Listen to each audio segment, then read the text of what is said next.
आज दिनांक 5 जुलै रोजी दुपारी 1 वाजताच्या सुमारास मारेगाव तालुक्यातील सगनापूर येथे शॉर्ट सर्किटमुळे लागलेल्या भीषण आगीत एका गरीब शेतकऱ्याचे पूर्ण घर जळून खाक झाले आहे।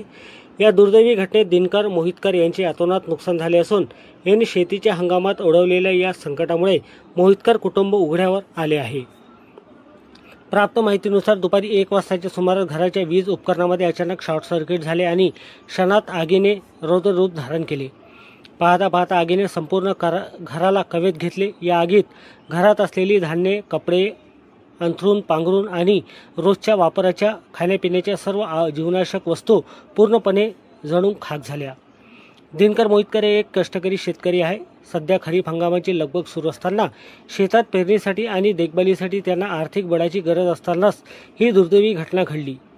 घरातील सर्व संसारोपयोगी साहित्य जळून खाक झाल्याने आता जगावे कसे आणि कुटुंबाचा उदरनिर्वाह कसा करायचा हा गंभीर प्रश्न मोहितकर यांच्यासमोर उभा राहिला आहे। घटनेची माहिती मिळताच परिसरातील नागरिकांनी धाव घेतली, मात्र आगीची तीव्रता इतकी होती की घरातील वस्तू वाचवणे अशक्य झाले।